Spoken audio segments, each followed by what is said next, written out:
तो जय श्री राम, राधे राधे। तो आइए, सभी मित्रों का स्वागत है हमारे चैनल वसुधैव कुटुंबकम में।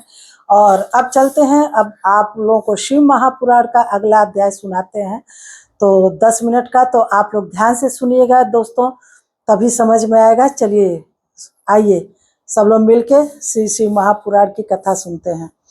हे ब्राह्मणों, सायंकाल अग्नि के लिए दी हुई आहुति संपत्ति प्रदान करने वाली होती है, ऐसा जानना चाहिए। और प्रातः काल सूर्य देव को दी हुई आहुति आयु की वृद्धि करने वाली होती है, यह बात अच्छी तरह समझ लेनी चाहिए। दिन में अग्निदेव सूर्य में ही प्रविष्ट हो जाते हैं, अतः प्रातः काल सूर्य को दी हुई आहुति भी अग्नि यज्ञ ही है। इंद्र आदि समस्त देवताओं के उद्देश्य से अग्नि में जो आहुति दी जाती है उसे देव यज्ञ समझना चाहिए। स्थाल लिपाक आदि यज्ञों को देव यज्ञ ही मानना चाहिए। लौकिक अग्नि में प्रतिष्ठित जो चूड़ाकरण आदि संस्कार निमित्त का हवन कर्म है, उन्हें भी देव यज्ञ के ही अंतर्गत जानना चाहिए। अब ब्रह्मा यज्ञ का वर्णन सुनिए। द्विज को चाहिए कि वह देवताओं को तृप्ति के लिए निरंतर ब्रह्म यज्ञ करें। वेदों का जो नित्य अध्ययन होता है उसी को ब्रह्म यज्ञ कहा गया है। प्रातः नित्य कर्म के अनंतर सायंकाल तक ब्रह्म यज्ञ किया जा सकता है, उसके बाद रात में इसका विधान नहीं है। अग्नि के बिना देव यज्ञ कैसे संपन्न होता है, इसे आप लोग श्रद्धा से और आदर पूर्वक सुनिए। सृष्टि के आरंभ में सर्वज्ञ, दयालु और सर्वसमर्थ महादेव जी ने समस्त लोगों के उपकार के लिए वारों की कल्पना की। हे भगवान शिव संसार रूपी रोग को दूर करने के लिए वैद्य हैं, सबके ज्ञाता तथा समस्त औषधों के भी औषध हैं। उन भगवान से पहले अपने वार की कल्पना की जो आरोग्य प्रदान करने वाला है। तत्पश्चात उन्होंने अपनी माया शक्ति का वार बनाया जो संपत्ति प्रदान करने वाला है। जन्म काल में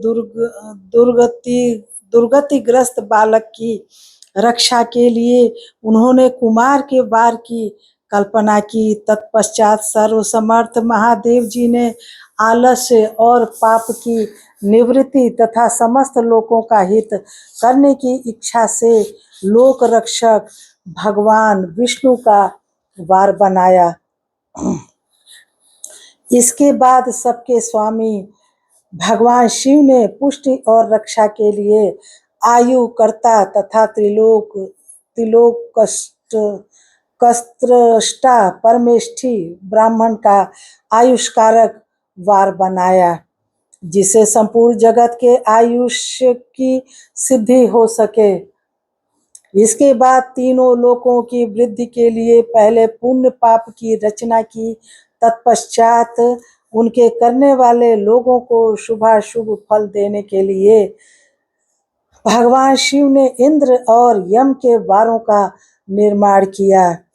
ये दोनों वार क्रमशः भोग देने वाले तथा लोगों के मृत्यु भय को दूर करने वाले हैं।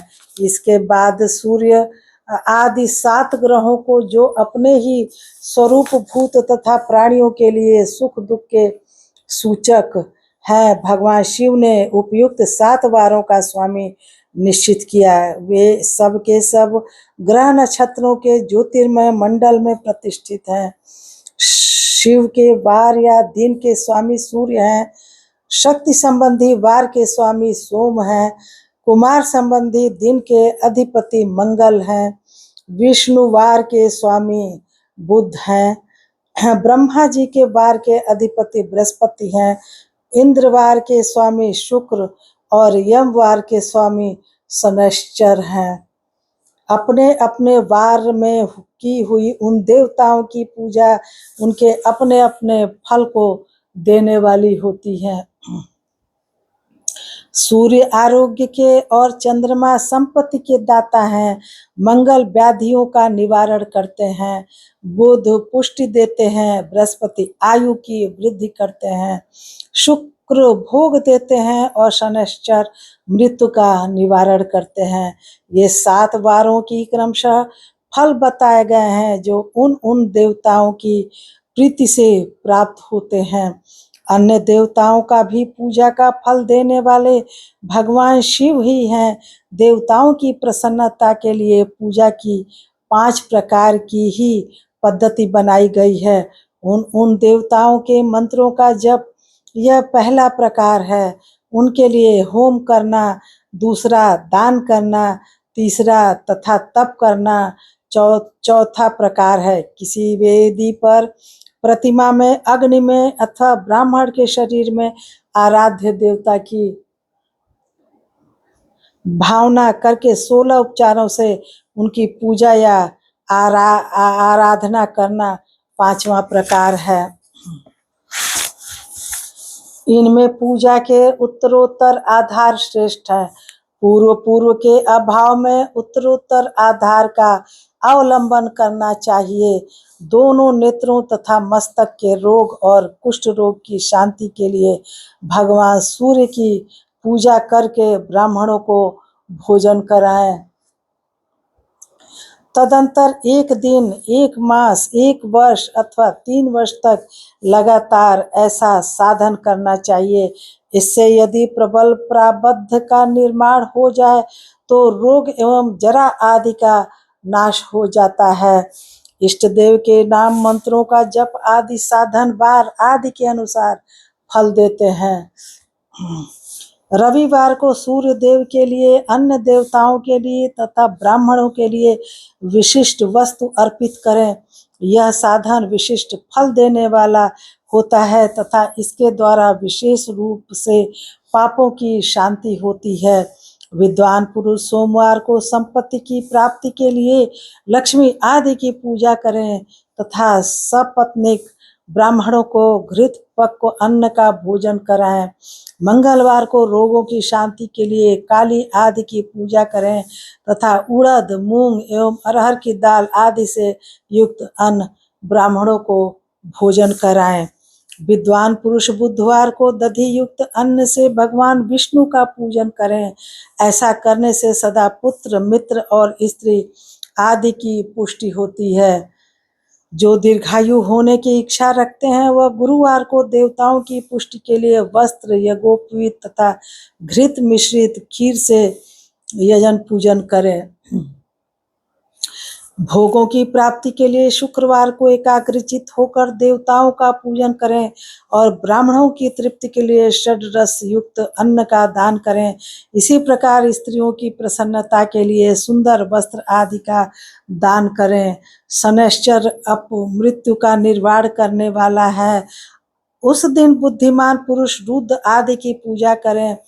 तिल के होम से, दान से देवताओं को संतुष्ट करके ब्राह्मणों को तिल मिश्रित अन्न भोजन कराएं। जो इस तरह की देवताओं की पूजा करेगा वह आरोग्य आदि फल का भागी होगा। तो अब इस अध्याय को यही समाप्त करते हैं।